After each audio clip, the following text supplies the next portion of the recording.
సుదర్శన్ రెడ్డి గారు మాకు దేవుడు లాంటి వ్యక్తి. ఆయన చేసిన అభివృద్ధి ఈరోజు మాకు మంచిపై ఇందిరమ్మ ఇండ్లు కట్టాను గ్రామంలో 430 మండలం వాస్తవము. మీరు ఎవరికైనా అడగండి. 1,10,00,000 మా సారు సుదర్శన్ రెడ్డి ఉన్నప్పుడు కూడా రెబల్ గా పోటీ చేశారు. ఇప్పుడు కూడా ఎమ్మెల్యే సుదర్శన్ రెడ్డి ఉన్నప్పుడు మీకు అవకాశం వచ్చింది. వస్తారు అప్పుడే పటేల్ గారు సర్పంచ్ గా పోటీ చేస్తారు. దళితులకు తాగునీటి సమస్య ఎక్కువ ఉండే. అది మేము అది ఏమంటారు ట్యాంకు సమాచారం అంటే మా అన్నదమ్ముల లెక్క ఫ్యామిలీ యూనిటీస్ కూడా మాకు వన్ సైడ్ మాకు సపోర్ట్ ఉంటుంది. హాస్పిటల్ ఓపెన్ చేసి హెల్త్ సెంటర్, స్కూలు, ఈ డ్రైనేజ్లు, సిసి రోడ్లు ఇక్కడ ఈ గ్రామంలో మా ఫ్యామిలీకి బాండ్ అవసరం లేదు. మా మాటే బ్రాండ్. మేము ఏంటంటే మేము చెప్పినామంటే అది కరాఖండిగా గట్టిగా మాట అంటే శాసనం. అది welcome to V1 news channel. గతంలో అభివృద్ధి చేసి చూపించాము, ఇప్పుడు గ్రామాన్ని పట్టణంగా మారుస్తాము అంటున్నారు పటేల్ బ్రదర్స్. గతంలో శివరాజ్ పటేల్, ఇప్పుడు సంజు పటేల్. గతంలో సర్పంచ్గా పోటీ చేసి సర్పంచ్గా గెలిచి గ్రామాన్ని తీర్చిదిద్దిన ఘనత శివరాజ్ పటేల్దని గ్రామస్తులు చెబుతూ ఉంటారు. బోధన్ నియోజకవర్గంలోని గ్రామం హున్సా. ఆ గ్రామంలో మరోసారి సర్పంచ్ అభ్యర్థిగా రెబల్ కాంగ్రెస్ పార్టీ అభ్యర్థిగా పోటీ చేస్తున్న వ్యక్తి సంజు పటేల్. ఈరోజు సంజు పటేల్ మరియు శివరాజ్ పటేల్తో V1 న్యూస్ ఛానల్ తరఫున లైవ్లో ఉన్నాము. ముందుగా V1 న్యూస్ ఛానల్కి స్వాగతం అన్న. ఎలా అనిపిస్తుంది సర్పంచ్గా? గతంలో మీ అన్న చేశారు, ఇప్పుడు మీరు పోటీ చేస్తున్నారు. గతంలో అన్న చేశారు, ఇప్పుడు నేను కూడా అభివృద్ధి చేస్తా. నాకు ఎటువంటి స్వార్థం లేదు. ప్రజల్లో నాకు ఆదరణ ఉన్నది. ఇప్పుడు మా విలేజ్లో హాస్పిటల్ పెండింగ్ ఉంది, హాస్పిటల్ చేస్తా. మళ్ళీ 10th క్లాస్ దాకా మా ఊరికి స్కూల్ శాంక్షన్ అయింది, అది కూడా పెండింగ్ ఉంది, అది కూడా చేస్తాం. డ్రైనేజ్ వాటర్ ఊర్లోనే స్టోరేజ్ అవుతుంది, ఊర్లో అంతా దోమ తెరలతో అంతా పాడుపడుతుంది. ఆ డ్రైనేజ్ వాటర్ కూడా మన వాగుకు పోయేటట్టు చేపిస్తా. మీతో పాటు ఎంతమంది సర్పంచ్గా పోటీ చేస్తున్నారు హున్సా గ్రామంలో? 5 మీతో పాటు సర్పంచ్ అభ్యర్థిగా పోటీ చేస్తాం. మరి మీకు కరెక్ట్ అయిన పోటీ ఎవరు? అంటే మీకు మరి ఎవరెవరికి మధ్య పోటీ ఉండబోతుంది గ్రామంలో? నాకు మధ్యన బీజేపీ క్యాండిడేట్ ఒకటి, కాంగ్రెస్ క్యాండిడేట్ ఒకటి, ముగ్గురికి మధ్య త్రిముఖ పోటీ ఉంటుందని మీరు చెప్తున్నారు. అదే విధంగా మీతో పాటు ఇక మనతో పాటు సంజు పటేల్ తో పాటు శివరాజ్ పటేల్ గతంలో సర్పంచ్ గా కూడా సేవలు అందించారు గ్రామానికి, ఆయన ఉన్నారు. ఆయనతో మాట్లాడబోతున్నాము. అన్న, ముందుగా V1 న్యూస్ ఛానల్ కి స్వాగతం. ఎలా అనిపిస్తుంది? గతంలో సర్పంచ్ గా మీరు చేశారు, ఇప్పుడు మీ తమ్ముడు సర్పంచ్ అభ్యర్థిగా పోటీ చేస్తున్నారు. ముందుగా మా హున్సా గ్రామస్తులందరికీ 2 చేతులతోనే నమస్కరించి చెప్తున్న V1 ఛానల్ తరఫున. ఒకటి, గతంలో 2009-10లో నేను సర్పంచ్గా నిలబడ్డప్పుడు అప్పుడు కాంగ్రెస్ అభ్యర్థి, టీడీపీ అభ్యర్థి ఉన్నారు. అయితే మా హున్సా గ్రామం అప్పుడు కంచుకోట టీడీపీకి. నేను కూడా నిలబడదామని చెప్పి ప్రయత్నం చేస్తే అవి కాంగ్రెస్ నుంచి వేరే అతను నిలబడ్డాడు. మాకు త్రిముఖ పోటీ ఉండే. ఆ త్రిముఖ పోటీలో నేను కూడా కాంగ్రెస్ రేబల్ అభ్యర్థిగా నిలబడి 170 ఓట్లతోని ఆ రోజు నేను గెలవడం జరిగింది. అంటే మీరు అప్పటి నుంచే కాంగ్రెస్ పార్టీలో ఉన్నారు? కాంగ్రెస్ పార్టీలో ఉండి కూడా మాకు రేబల్గానే మాకేందో మరి మా శాపమా ఏందో తెలియదు. మేము సారుకు మా సుదర్శన్ రెడ్డి గారు మాకు దేవుడు లాంటి వ్యక్తి. ఆయన చేసిన అభివృద్ధి ఈరోజు మాకు మంచి పేరు వచ్చింది. ఆయనకి ఏది అడుగుతుంది మాకు కాదనకుండా చేశారు. అయితే ఒకటి, మేము రేబల్కి వచ్చిన తర్వాత, నేను గెలిచిన తర్వాత మా సారు భారీ నీటిపారుదల శాఖ మంత్రి ఉండే. సార్ దగ్గరికి పోయి కలిసి, సార్ నేను నిలబడ్డా గెలిచినా, నేను మీ మనిషినే సార్, నాకు మీ అండదండలు కావాలా, మా గ్రామం అభివృద్ధి కావాలని సారు బ్లెస్సెస్ తీసుకొని నేను సర్పంచ్గా ప్రమాణ స్వీకారం చేసి తర్వాత 430 ఇందిరమ్మ ఇండ్లు కట్టాను గ్రామంలో. 430 మండలం వాస్తవము. మీరు ఎవరికైనా అడగండి, ఇవన్నీ ఇక్కడ మీకు కనిపించేటి అన్ని ఇందిరమ్మ ఇండ్లే. మీరు ప్రజలకు కూడా అడిగి తెలుసుకోండి. 430 ఇండ్లు కట్టాను. సబ్స్టేషను 3 గ్రామాలు హున్సా కాజాపూర్ మందర్లకు లో వోల్టేజ్ వచ్చి కొన్ని 100 మోటార్లు కాలిపోతుండే. సాలోరా నుంచి కరెంటు లాస్ట్, ఇది మా మహారాష్ట్ర బార్డరు, కరెంటు సప్లై కాకుండా లో వోల్టేజ్ వస్తుండే. ఆ సబ్స్టేషన్ 1,10,00,000 మా సారు దానికి శాంక్షన్ చేసి సబ్స్టేషన్ కూడా మా సార్ ద్వారానే ప్రారంభించినాం. ఎస్సీ కాలనీలో వాటర్ ప్రాబ్లం ఉండే, ఒక వాటర్ ట్యాంక్ కట్టినాం. చాకులోల గల్లీలో కొల్లూరు రోడ్కి ఒక సంపు కట్టినాం. ఇక్కడ మంజీరా నుంచి హున్సాకి ఈరోజు టీఆర్ఎస్ గవర్నమెంట్లో అది మిషన్ భగీరథ అని పైప్ లైన్ ఇప్పుడు వచ్చింది. నేను సర్పంచ్గా ఉన్నప్పుడే మంజీరా నుంచి పైప్ లైన్ వచ్చి సంపులో వేసి, సంపు నుంచి వాటర్ ట్యాంక్ 2 వాటర్ ట్యాంకులకు సప్లై చేసి ఊరికి నల్లలు పెట్టించి ప్రతి ఇంటికి సప్లై చేసినాం. మరి గతంలో సుదర్శన్ రెడ్డి నీటిపారుదల శాఖ మంత్రిగా ఉన్నప్పుడు మీరు పోటీ చేశారు. అవును. మధ్యలో 10 సంవత్సరాలు బీఆర్ఎస్ పార్టీ అధికారంలో ఉంది. మరి అప్పుడు కూడా మీరు సర్పంచ్ గా పోటీ చేశారా? ఒకసారి ఎస్సీ రిజర్వేషన్ వచ్చింది, అచ్చా. మేము చేయలేదు.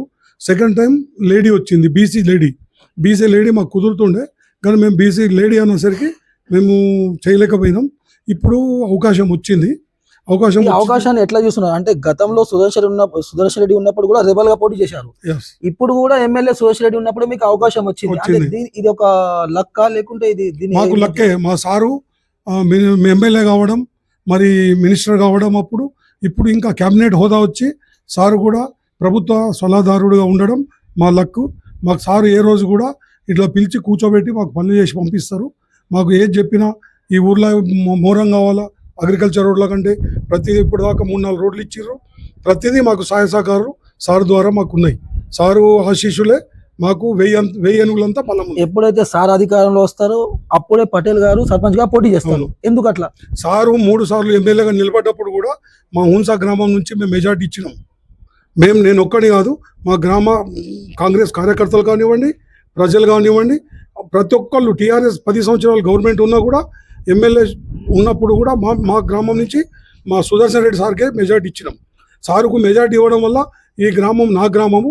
ఇది మీరు వచ్చిన దానికి ఏ పని కావాలన్నా సారు మాకు కూర్చోబెట్టి వ్యవసాయం గురించి, అది డ్రిప్ గురించి, మోటార్ల గురించి, సోలారు కరెంటు గురించి ప్రతిదీ సారు మాకు అవగాహన పెంచి, అరే మీరు పెంచుకోండి, చేయండి, మంచిగా ఉండండి అని చెప్పే ఏకైక నాయకుడు మా సుదర్శన్ రెడ్డి గారు. ఇప్పుడు ఏ విధంగా ప్రజల్లో వెళ్తున్నారు? మీ మేనిఫెస్టో ఏంది అసలు? అంటే ప్రజలకు ఏ విధంగా మీకు నమ్ముతారని మీరు నమ్ముతున్నారు? మేము గతంలో ఇప్పుడు నేను చెప్పిన 2-3 చాలా డెవలప్మెంట్ చేసాం. ప్రతి గ్రామంలో ప్రతి ఇంటికి తెలుసు. దళితుల పట్ల మేము దళితులు ఇక్కడి నుంచి ఈ గల్లీకి వెళ్ళి 1 కిలోమీటర్ ఊర్లో పోయి వాటర్ తెచ్చుకునేటోళ్ళు. గ్రామంలో ఉన్న ఓట్లన్నీ వాటర్ 2900, 2900 ఓట్లు. అయితే దళితులకు తాగునీటి సమస్య ఎక్కువ ఉండే. అది మేము అది ఏమంటారు ట్యాంకు సంపు తర్వాత అయింది. ఊర్లోకి వెళ్ళి తెచ్చుకుంటే లేడీస్ అటు పోతే బస్ స్టాండ్కి వెళ్ళి పోవాల్సి వస్తుండే. మా ఆడబిడ్డలు, మా ఆడపడుచులు అట్లా పోవద్దని వాళ్ళకి అక్కడ గల్లీలో మోటార్లు కూడా వేసి ఇచ్చినాం. దళితులు మాకు ఎట్లుంటారంటే మా అన్నదమ్ముల లెక్క ఫ్యామిలీ మెంబర్ లాగా ఉంటారు. ప్రతి క్యాస్ట్, లింగాయత్ కానివ్వండి, మున్నూరు కాపు కానివ్వండి, చాకలి మరియు కుమ్మరోళ్ళు, ప్రతి ఒక్క గూన్లోళ్ళు, బేస్తోళ్ళు, ప్రతి ఒక్కళ్ళు మాతోని బాగా సహాయ సహకారాలు అందిస్తారు. అన్ని కులాలకు మేము మా కుటుంబంగా వ్యవహరిస్తాం. ఒకళ్ళు మైనార్టీస్ కూడా మాకు వన్ సైడ్ మాకు సపోర్ట్ ఉంటుంది ఎప్పుడు. ఎందుకంటే వాళ్ళకి ఏ సమస్య వచ్చినా అర్ధరాత్రి మాకు ఫోన్ వచ్చినా మేము రెస్పాండ్ అవుతాం.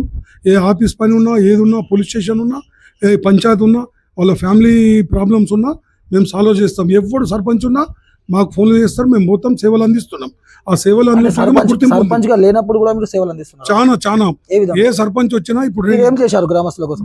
గ్రామస్తుల కోసం ఏ సమస్య వచ్చినా ఆఫీసులలో కానీ, పోలీస్ స్టేషన్లో ఏదైనా ఆర్థికంగా ఇబ్బందులు వచ్చినా, నా దగ్గర లేకపోయినా మా తమ్ముడు ద్వారా, సంజు పటేల్ ఇప్పుడు క్యాండిడేట్ నిలబడ్డాడు, ఆర్థికంగా కొంచెం బలపడ్డ వ్యక్తి ఉన్నాడు, ఆయన ద్వారా కూడా ఈయనకి ఇట్లా ప్రాబ్లం ఉంది. స్వతహాగా మీకు సొంత ఖర్చులతో గ్రామంలో ఎవరికైనా ఆదుకున్నారా మీరు? స్వతహాగా మేము ఎవరైనా గరీబోళ్ళు పెళ్లిళ్ళు ఉంటే, ఏదైనా ఇల్లు కాలిపోతే వాళ్ళకు ఆదుకున్నాం. పోయి ప్రభుత్వ పరంగా కాకుండా మీ సొంత ఖర్చులతో ఆదుకున్నాం. ఎప్పుడైనా ఏ పంచాయతీ ఉన్నా మా కారు వేసుకొని మేము డీజిల్ ఎవరి దగ్గర ఆశించాం, కారు వేసుకొని పోయి వాళ్ళ పంచాయతీలు తెంపినాం. అందుకే మాకు ఎవరైనా ఫస్ట్ ఫోన్ మాకే ఇస్తారు, ఏ సర్పంచ్ ఉన్నా. సంజు పటేల్, శివరాజ్ పటేల్ ఎన్నికలకు ప్రచారంలో ఉన్నారు. రాజకీయ పరంగా వారికి ఇంకొక ఏ విధంగా ప్రజలు చూస్తారు? ఇప్పుడు రాజకీయంగా నేను అభివృద్ధి చేసిన, నాకు కొన్ని అనివార్య కారణాల వల్ల నాకు కొంచెం పోటీ చేయలేకపోయినా. నాకు ఏజ్ 60 years, దానివల్ల నేను పోటీ చేయొద్దని. అయినా మా దాంట్లో ఎవరైనా ఉన్నారు అని అనుకుంటే సంజు పటేల్ నాతో పాటు ఒక 15-20 సంవత్సరాల నుంచి ఆయన ముందు సర్పంచ్గా పోటీ చేయడానికి నామినేషన్ వేసిండు. నేను నిలబడ్డప్పుడు నా కొరకు ఆయన ఏం చేసిండు విత్డ్రా చేసుకున్నాడు.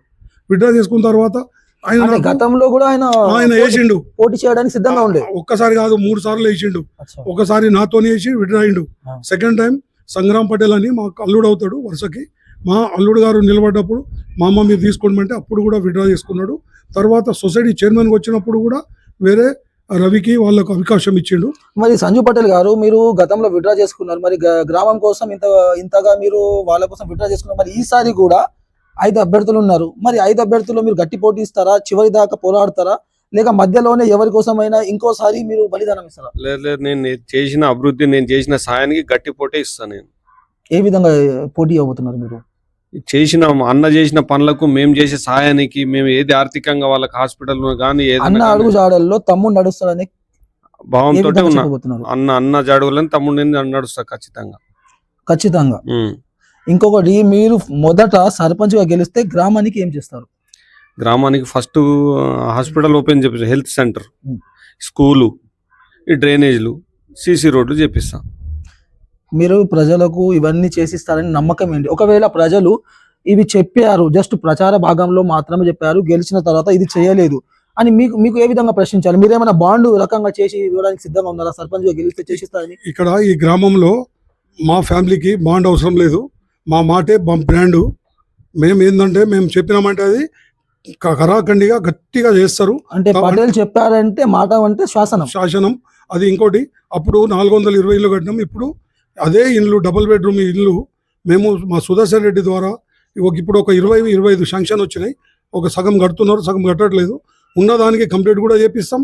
ఇంకా 100 ఇల్లు కూడా తెచ్చి మా గ్రామంలో ఒక రేకు ఇల్లు, ఒక పెంకు ఇల్లు లేకుండా ఆ రోజు ఎట్లా 430 కట్టినామో అది ఎక్కువ మట్టుకు దళితులకే కట్టించినాం. ఇప్పుడు కూడా దాంట్లో ఎవరైతే అర్హులు ఉన్నారో డబుల్ బెడ్రూమ్కి ప్రతి ఒక్కళ్ళకు వాళ్ళకు శాంక్షన్ చేపించి వాళ్ళ ఇల్లు కట్టియడానికి ప్రయత్నం చేస్తాం. ఆ స్కూలు ఒకతను ఇంతకుముందు గతంలో సర్పంచ్గా 2 ఎకరాలు ఇచ్చిండు. ఆయన ఇచ్చిన దాంట్లో సగం స్కూల్ రెడీ అయింది, సగంలో ఆగిపోయింది ఫండ్స్ లేక. ఆ ఫండ్ కూడా మా సుదర్శన్ రెడ్డి సార్ ద్వారా తెప్పించి ఆ 10th క్లాస్ దాకా స్కూల్ స్టార్ట్ చేపిస్తాం.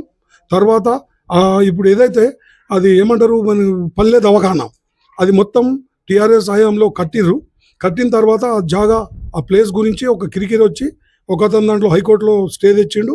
అది పెండింగ్లో ఉంది. ఆ పెండింగ్ ఉన్నదానికి అతనికి పిలిపించి కూర్చోబెట్టి దాన్ని ప్రజల సమక్షంలోనే పరిష్కరించి అతి త్వరలో మేము వచ్చిన 1 మంత్ లోపల ఆ పల్లె దవాఖానా కూడా ఓపెన్ చేపిస్తాం. స్కూల్కి ఫండ్స్ ఇచ్చి స్కూల్ చేపిస్తాం. ఈ ఏదైతే వాటరు విలేజ్ నుంచి బోర్ల ద్వారా, నల్లల ద్వారా వేస్ట్ వాటర్ పోతున్నాయి పొలాల్లో, ఒక 50 ఎకరాల పొలము డ్యామేజ్ అవుతుంది. దానికి డైవర్ట్ చేసి ఇటు ఒక రామశాల ఉంది, ఒక చెరువులాగా, దాన్ని రామశాల అంటారు. అటన్నా లేకుంటే ఇటు మన కుమ్మన్పల్లి రోడ్డు బాగుంది. మరి మీలాగే వేరే అభ్యర్థులు కూడా అదే మేనిఫెస్టోని ప్రజలతో సరే వెళ్ళనివ్వండి, చేస్తే వాళ్ళు చెప్తే ఎవరు చేస్తారు ఎవరు చేయరు అనేది చేయడం వేరే. మేము చెప్తాం, చేపిస్తాం. మాకు వేరే పని లేదు. ప్రజల సేవ చేయడానికే మేము రాజకీయాల్లోకి వచ్చినాం. మేము సర్పంచ్ ఉన్నా లేకున్నా రాజకీయాలు ఉన్నాం. ఇంకా మేము ఉన్నన్ని రోజులు ప్రజాసేవ చేస్తాం. మాకు అన్ని. మీరు సర్పంచ్ గా గెలిచినప్పుడు ఎన్ని ఓట్లతో గెలిచారు? నేను 170 ఓట్లతో గెలిచినాను. అప్పుడు ఎన్ని ఓట్లు ఉండే? అప్పుడు త్రిముఖ పోటీ. ఈ రోజు కూడా 5గురు ఉన్నా కూడా త్రిముఖ పోటీ. మాకు రేబలే త్రిముఖ పోటీ. ఇప్పుడు కూడా మా సంజు పటేల్ రేబలే త్రిముఖ పోటీ. మేము త్రిముఖ పోటీకి పోటీ పడుతున్నాం. 100% మాకు గ్రామ ప్రజలు మాకు ఇది చేస్తారు, మాకు అవకాశం ఇస్తారు సేవ చేసుకోవడం. దాదాపు 3000 ఓట్లు ఉన్నాయి. ఒక అభ్యర్థి గెలిచే అభ్యర్థి 700 ఓట్లు 700 నుంచి 800 ఓట్లు తీసుకుంటే గెలిచే అవకాశాలు ఉంటాయి. ఎన్ని ఓట్లు తీసుకుంటే గెలిచే అవకాశాలు ఉంటాయి? ఇప్పుడు 700-800 వస్తాయి, గెలుస్తాడు. కానీ మేము 1000 ఓట్లు కంపల్సరీగా తీసుకుంటాం. మాకు నమ్మకం ఉంది. ఎంత మెజారిటీతో గెలుస్తారు మీరు? మేము ఇక 1000 ఓట్లు తీసుకుంటాం. 100% తీసుకుంటాం. ఎలా నమ్మకం ఉంది 1000 ఓట్లు తీసుకుంటారని? మేము చేసిన సహాయ సహకారాలు ప్రజల్లో ఉంది కాబట్టి మేము గెలుస్తాము. మాకు గట్టి నమ్మకం ఉంది. మాకు పక్కా పటేల్ బ్రదర్స్ కి ప్రజలు ఆశీర్వదిస్తారా? తప్పకుండా ఆశీర్వదిస్తారు. మాకు ఇప్పుడు కాదు, గత 20 సంవత్సరాల నుంచి ఆశీర్వదిస్తున్నారు. నేను సొసైటీలో వైస్ చైర్మన్ ఉన్నా. అప్పుడు కూడా కార్యక్రమాలు చేసినాం విలేజ్కి. ఇప్పుడు కూడా ఇంకా పెన్షన్లు ఇప్పించినాం. అన్ని రకాలుగా ఆదుకున్నాం మేము. ఇప్పుడు కూడా ఆదుకుంటాం. ఎవరైనా ఆపదలు ఉన్నారంటే అర్ధరాత్రికి మాకు ఫోన్ చేసినా హాస్పిటల్ పోతాం. అక్కడ ప్రైవేట్ హాస్పిటల్ వేస్తే డబ్బు కూడా సాయం చేస్తాం. మళ్ళీ అది ఇది చేస్తాం. ఒక పెళ్లి ఆగిపోతుందంటే కూడా ఆర్థిక సాయం అందించినాం. ఇంకా మళ్ళీ మాకు ఎక్కువ మొత్తంలో చేసిన దానికి వాళ్ళు మాకు రిటర్న్ కూడా ఇచ్చిర్రు. మేము మేము ఫ్రీగా చేసినామని చెప్పట్లేదు. మేము ఆర్థిక సాయం చేసినాం. అంటే అవైలబుల్ లో ఉంటారు. 100% మేము బోధనలు ఉన్నా అవైలబుల్గా ఉంటాం. ఇప్పుడు మా పిల్లల స్టడీ అయిపోయింది. 4 monthsలో ఊరికి వస్తున్నా. నాకు వ్యవసాయం ఉంది. ఒక 7 ఎకరాలు వ్యవసాయం చేసుకుంటా ఉంటా. అవి నాకు 20 ఎకరాల భూమి ఉంది. 2 వెల్ సెటిల్డ్ పిల్లలు. మాకేం లేదు, దానికంటే ఎక్కువ ఏం పని లేదు. మేము ప్రజల సాయం చేస్తాం. ప్రజల అభిమానాలే వాళ్ళ మాకు దీవెనలే, మాకు దేవుడు దీవెనలు అనుకుంటాం. నేను చివరగా మీరు హుంస గ్రామస్తులకు ఇచ్చే సందేశం ఏంటి? నేను ఒకటే చెప్తున్నా, నేనేందో మీకు అందరికీ తెలుసు. ఇంకా మళ్ళీ నేను 5 సంవత్సరాలు ఏ విధంగా మీకు సహాయ సహకారాలు అందిస్తూ అభివృద్ధి బాటలో తీసుకుపోయినా ఈరోజు మా తమ్ముడైన సంజు పటేల్ గారిని గెలిపిస్తే బోధన్ మండలంలో కాదు నిజామాబాద్ జిల్లాలో మా హుంస గ్రామాన్ని ఆదర్శ గ్రామంగా తీర్చి ప్రతి ఒక్కరి సమస్యల్ని మేము దాన్ని మొత్తం పరిష్కరిస్తామని చెప్పేసి ఈ V1 ఛానల్ ద్వారా మీకు అందరికీ గ్రామస్తులందరికీ నేను మనస్ఫూర్తిగా విన్నవించుకుంటున్నాను.